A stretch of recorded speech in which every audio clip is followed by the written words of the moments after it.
What's going on? It's me, John D. Villarreal. We will be joined later by Paula Villarreal.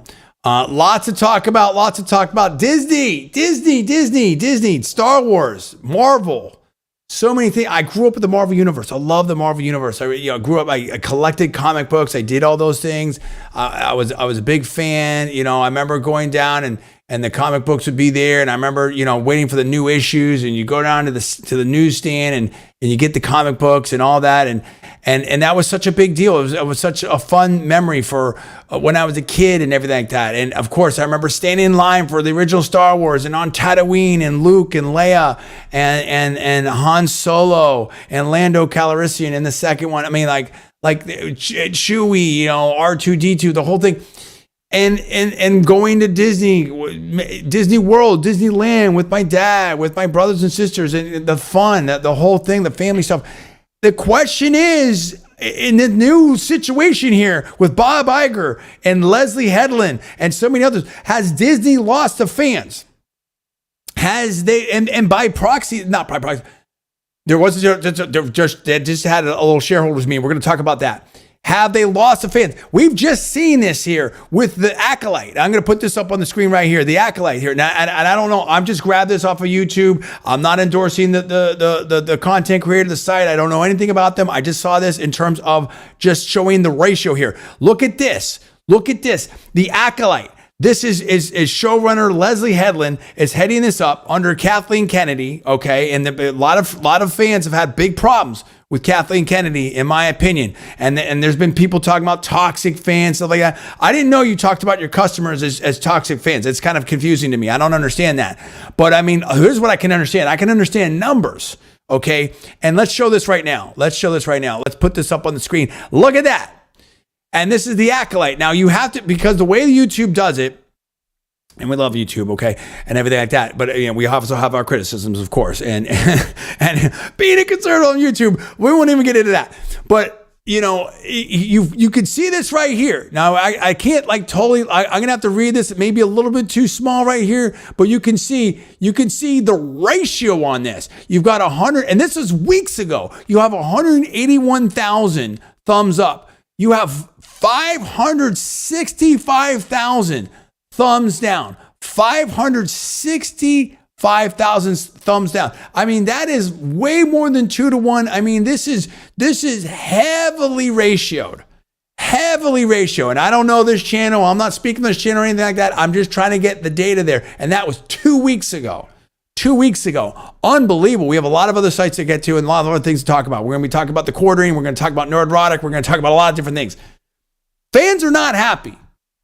And you've seen Tatiana Maslany out there has been talking about this. Mike Zero's been talking about this. The Quartering's been talking about this. Nerdrotic's been talking about this. You had the Critical Drinker and Nerdrotic that were also on, they were on Piers Morgan Uncensored. Let's see if we can get that up here in 1 second. They were on Piers Morgan and they were debating someone from Disney, and it was just a devastating situation right here. I'm going to show this here in 1 second. We will show that. Hold on. Let's get to that. And it is becoming now a situation where it's becoming more and more of a really a serious situation, I think, for Disney. Because you've had flop after flop. The Marvels. You've had, here we go. We're going to bring in Paul here. Paul at Villarreal. Okay, let's see if we can bring you in here on the Roadcaster. And Paul, are you here? Paul, can you hear us? Yes? Yeah. Can you hear me? There we go. Yes, you're in. I just talked about the ratio. I talked about how the Acolyte, the new trailer for the Disney series, and how it's basically been ratioed heavily. And you're having 565,000 down. This is weeks ago. Only 181,000 upvotes. And if I go to the Acolyte trailer right now, we'll show that here in a second. But what I'm going to bring on the screen right now, is how Nerdrotic and the Critical Drinker were on the Piers Morgan program. And on the Piers Morgan program, they basically were debating someone from Disney and just crushed it. Absolutely crushed it. Okay. And let's see, it was the headline here. You can see that. Let's share that and let's come back here. And you can see the headline of this. Piers Morgan Uncensored, quote, flop after flop, woke Disney debate with Nerdrotic and the critical drinker. And you have someone from Disney up there talking about it. You had another panelist on there. You have Nerdrotic on there, critical drinker in there. And they just eviscerated Disney on that. Just absolutely eviscerated. How they're having flop after flop. I mean, and it's not working. They're losing money on they lost money. Disney lost money in Indiana Jones. The latest one. They lost big money on the Marvels. They're losing money on all kinds of different things, Paul. And the one holdout is Ryan Reynolds and Hugh Jackman with Deadpool 3. And I've heard they've tried to insert woke elements in that and with the reshoots. Now, I don't know. I'm just going off of what's been out there. In your opinion, you're a fan. We had the Star Wars wallpaper. We collected the comic books. I used to be so excited. I think once you got past Avengers Endgame, it's really changed. And you've had no less than South Park that eviscerated Kathleen Kennedy and entered the Panderverse. And it's become a serious issue right now, a serious problem. And we're seeing how flop after flop, they've talked about this and how they went through it. And they have the facts. They cover this all the time. Nerdrotic, huge channel. Critical Drinker, huge channel. No doubt about it. They've covered this in heavy succession, if you will, of videos. I'll say one more thing and bring you right in here. You've got the Quartering. The Quartering, who basically went out there, and we do have some things to talk about, who talked about the Disney, the stock about how Disney stock lost billions after the shareholders basically backed Bob Iger. I haven't followed it minute to minute. I can't tell you what it is. Let me put this up here right now. Hold on. It's going to take a second to get this going on. Let's go here, share the screen. Okay, yes, let's go here. And this is the Quartering, big channel, another big channel also on Rumble. And we're showing this right here. You see that slide of the screen right there. It just slid 2.29% after the shareholders meeting that they just had there very recently ago, last week. And you're seeing that just immediate slide. Shareholders you have people basically responding. The market was responding at that time. The Quartering's been covering this a lot as well. Your take of what you think is going on here as a fan, as someone that grew up with this, what is your take about where we're at with Disney, Star Wars, and Marvel? Look, I think most people who care about these properties know Nerdrotic and no Critical Drinker because, as you mentioned, they have covered it extensively, as have a lot of other people, thankfully, on YouTube. I think that I'm not surprised that the share price went down after Iger prevailed in this attempted kind of attempt to try to get some seats on the board from people who are not really happy with where the direction of the company is right now. Look, I'm not surprised that Drinker and Nerdrotic did well in the debate, because the truth is there's no debating points for if you're a Disney person. What are you going to say? Everybody knows things have been flopping. You pointed out the various flops. Everybody knows that things have been, in most people's opinion, poorly done. I mean, this has been going on we mentioned Endgame being kind of the cutoff point for Marvel. Star Wars. Yes. I mean, Star Wars, since Kathleen Kennedy took over, and I think since Disney acquired Lucasfilm, I mean, it's been years and years and years now. We were talking about this off air, of all of the projects that they've done in that period of time, including the last, trilogy, various TV series, and so forth. The only good things that I've heard or that I've seen were last Rogue One, which I thought was a well-done movie, and I've heard people say that the series Andor was good, even though nobody watched it. So you're talking like two things out of what, 20? Something like that. Look, people now are at the point where they're not going to give a Kathleen Kennedy backed product the benefit of the doubt. That's what I think is happening to Acolyte. I don't know. I've heard things about Acolyte that weren't great, but I don't think anybody has seen it yet except for the trailer. But right now, you're dealing with people who, just like I said, they're not going to give they're not going to give a fair shake necessarily to something, because everything that's come out has been so poorly done. And we've talked about this in other videos on other subjects. We're in the mode now with Disney where they don't seem to want to listen to the fans. If the fans don't like what they do, then the fans are toxic and they're the problem. And just people don't want to deal with that. There's a lot of attack on the fans, no doubt about it. There's a discussion, and Zero and Quartering and others have talked about this, I believe, but definitely Zero. There's a lot of talk. Mike Zero has been talking about the new fans and talking about the new fans and stuff like that, and departing from George Lucas's vision. I mean, think about that. Think about if you're like the Game of Thrones and Jon Snow and the Dragon Queen and everything like that. You think about like, hey, we're gonna depart from the books here. We don't want Martin's vision, and we don't need that. We're gonna do a totally different things. Hey, we're looking at Lord of the Rings. We're gonna do a new Lord of the Rings. We don't want anything to do with what J.R. Tolkien wrote and what he did there. We don't know. We want new fans. We don't want the Tolkien fans. We want the new fans. Like, you think that you're talking Looney Tunes. What are you talking about? How do you even think about that and do that? It just doesn't make any sense. I don't see it. And we've had this right here. Let me show this right now. Boom. This is Vanity Fair. And this is the Quartering. Nerdrotic Daily. Quote, Disney's woke agenda exposed. Bob Iger is, I will let you read that. I'm not going to read that right there. You can see that. This is him talking about a Vanity Fair article. Okay, a Vanity Fair article, which is basically that people have been criticized Disney for being too woke, and that there's, Nelson Peltz and Elon Musk have been talking about stuff. Iger sat down with David Faber, say that, quote, Iger maintained that Disney is not primarily concerned with infusing messaging into its programming, that it remains an entertainment-first company. And I'll let people, make their own. I mean, so that's a statement. Okay, that's a statement right there in Vanity Fair. But it just seems like there's been a lot of a back and forth, a lot of damage control, if you will, a lot of PR discussions. And now, I mean, again, the losses keep mounting. And there's now discussion, I think, at least some rumors out there that and I think Elon Musk has put himself up on X, and you're on X all the time, Paul. You have a big channel there, and we can definitely want to tell people about that. But, Nelson Peltz made a move at the shareholders meeting.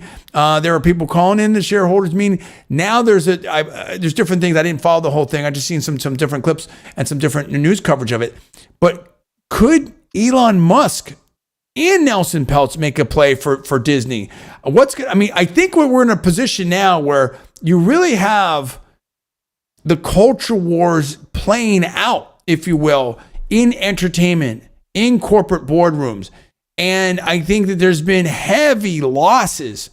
There's issues with Pirates of the Caribbean. There's been pushback from Jenny Ortega, okay, who didn't want to do some different things. There's been pushback from Ryan Reynolds. There's been some heat with Joy Behar and Jimmy Kimmel. There's a lot of different things going on over there at the House of Mouse, and people are not happy. The fans are not happy the way Luke Skywalker was treated. They were not happy with some of these the EU and departing from George Lucas's vision. They're not happy with the direction of Marvel universe and stuff like that. And again, enter the Pandaverse. So many people being recast, some different things like that.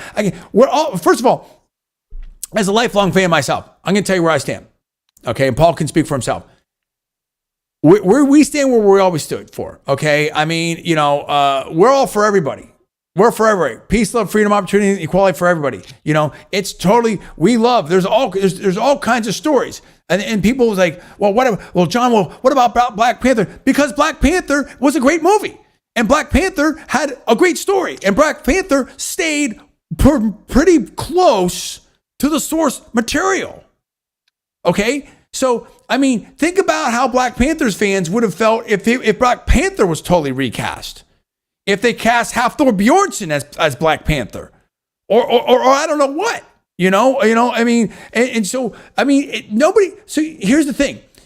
Marvel had, and Star Wars, I mean, the Star Wars cantina, the Star Wars and Marvel, who's the coolest character in the original 3 Star Wars movies? I would submit to you, Paul, it wasn't Han Solo. It definitely wasn't Obi-Wan Kenobi. It definitely wasn't Luke Skywalker. It was Lando Calrissian. I mean, and you could even say Princess Leia. How many people came to school, Paul, with the Princess Leia, bun and the braids and everything like that? You know what I'm saying? Like Star Wars has always been diverse. Marvel has always been diverse. It's been like that forever. The difference is when you go in and you just basically just dump all over the fans and say these fans are toxic and we're going to, torch your, metaphorically speaking, your source material, and we don't care about you. And if you like these characters, if you like a Captain America all pumped up, we don't, a Steve Rogers Captain America, we don't want that. We don't want to do that anymore. If you like the Luke Skywalker, we don't want to see that anymore. If you like the Darth Vader, we don't want to see that anymore. Whatever it is. And that's the other thing. Darth Vader, the most iconic, the most popular Star Wars character ever, all over the globe, voiced by James Earl Jones. What are we talking about? This is weird. This is a company at war with its fans. This is ridiculous. This is Bud Light, Paul. This is Bud Light. If you don't like these fan bases, the same thing with gamer, and we'll leave that for that. I can go off on that. It's the same thing with Bud Light. If you don't like the fan bases, you don't like the source material, why are you buying it? Now, you can make whatever. Why Pirates of the Caribbean? Why would you trash Jack Sparrow? Make a different character. They put Orlando Bloom in there with the first one with Jack Sparrow. That was fine. They were going back and forth, whatever like that. Make a new character. Why would you have Jack Sparrow alive right now. You have Johnny Depp that just went through the trial and people want to see him again on the big screen. People want to see that comeback story. He could be as big as Robert Downey Jr. and bigger. And you're not doing that. You're going a different direction. It makes no sense. It's insane. What are you doing? You killed off Princess Leia. You killed off Han Solo. What are you doing? That's the thing. It's like make it as diverse as you want. That's great. We're all for that. We love it. We want to be diverse. We want to do all that type of stuff. By the way, people love Mulan. By the way, people love Shang-Chi. People loved a lot. That was actually pretty cool. People love all these types of things. But go for it. We're all for it. We're all for it. The one that was good was the Ms. Marvel, right? But it's all, we're all for it. Just write a great story, write great characters, and don't dump on the existing fans. You do not need to dump on the existing fans in the source material to appeal to a worldwide diverse audience. That's all we're saying. Paul, go ahead. And don't have an agenda. We don't want to. Oh, sorry. One last thing. We don't want to see a political agenda when we watch a movie. We really don't. Particularly when it comes to kids' movies, things we grew up with, all this type of stuff. We really don't want to see that. People want an escape, a respite, an oasis from all this politicization. And if I I'll stop with that. Go ahead, Paul. You have a lot of comments. Look, I agree with all of what you just said, everything. And I think that's exactly how most people feel. They want an escape, going to the movies or watching a television show from a brand that we're used to and that we like, as Star Wars has been. People don't want to be preached at or put down or whatever in while watching something, or afterwards. If you don't like it, you're put down. And finally, what you said is, I totally agree with this. Don't mess with the existing lore. Don't mess with the existing characters. Just as you mentioned, create new characters. Like you said, especially in something like Star Wars, there's a whole expanded universe. There's so many different characters to use. Like they just did I think in the recent Kenobi, or one of the things they used Grand Admiral Thrawn. Well, people who love the expanding universe love Thrawn. So, okay, that's a new character. Great character, absolutely. You can do what you want to. Yeah, don't make Luke Skywalker into whatever you made him in this last trilogy, because a lot of people were offended by that. Or the you mentioned again, like I'm gonna say to buttress your report super quick. The guy from Mandalorian, and I really apologize. He was in Breaking Bad and stuff like that, and he played the baddie in that one. It starts with an M. I'm sorry, I'm missing it. Fantastic character, great job. Played a great bad. I mean, fantastic character. There's so much you can draw from that you don't have to trust. And here's what I'll say this real quick. It's sometimes things do need to be updated. Okay. I can remember we went to Disney somewhat recently, maybe 3-4 years ago during the pandemic when it was open, whatever like that. And we were on the ride and the log jam, and they had the song and stuff. And it's like, oh yeah, I remember, that kind of was a little tough to hear. Okay. So it's like, okay, in my personal opinion. And so like they're redoing that. And I think that's well done. It should be redone. It should have been redone. Okay, let's put that aside. So sometimes things do need to be updated. Absolutely right. Sometimes things need to be done. Okay. But for the most part, I don't know what percentage it is. I'm not going to put a percentage on it. Things have their own time. Obviously, 1950s are not 2024, right? And the 18, whatever, fill in the blank. Okay, but the point is everybody knows that. And when let me see, this is a nuanced point. I'm going to see if I can articulate this right. And if I may make a mistake, I apologize ahead of time, and I reserve the right to revise and extend. But what I'm trying to get at is the paradigm of this, the gestalt of this, if you will, which is people grew up with a certain thing. As imperfect as it may have been then, and certainly as it may look now. Maybe, of course, something from 1980s, 1990s, 1970s, 1950s is not going to be as woke or diverse or whatever it was, whatever you think it should be now, of course. But people have nostalgia for that. That's what they grew up with. That's what they remember. That's what they're buying into. That's why they'll see sequel number 10, 20, whatever it might be, okay, or expanded universe, whatever it is. And when you attack that source material, you attack that nostalgia, you attack those fans, it feels like you're attacking the people. The people and the fans feel attacked because you're attacking that source material. Does that make sense, Paul? I hope I made some sense there. Yeah. That makes perfect sense. I think that's exactly what people feel. You're attacking people's memories. You're attacking people's emotional attachment to things like from their childhood. So it does feel like an attack.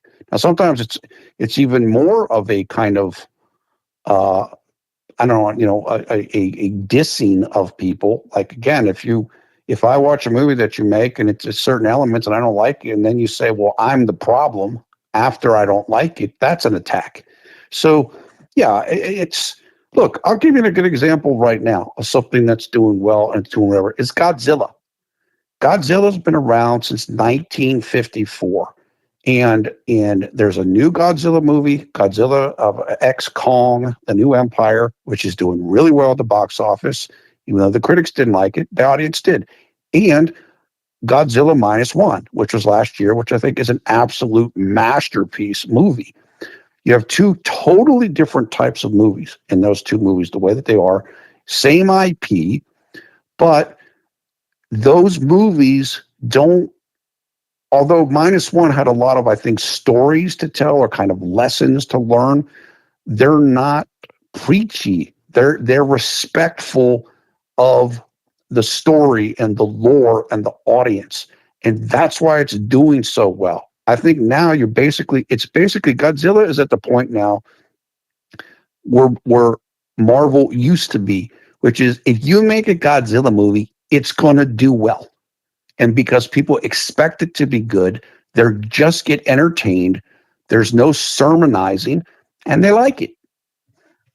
Well said, well said. Okay, let's wind it down here. So I think we were able to kind of sort that out, and we're going to see how bad is it? People said that this is not going to get better while Kathleen Kennedy's over there, and Bob Iger. I mean, Bob Iger says he's going to step down, I think, in 2026. Do you expect things to get better, worse for Marvel? Where do you think it's going to be? What about Elon Musk and Peltz? Are we going to see another shareholder thing next year?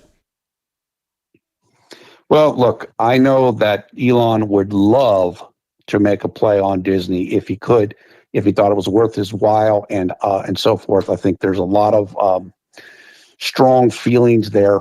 Plus, look, Elon, and I mean, I'm thankful for it.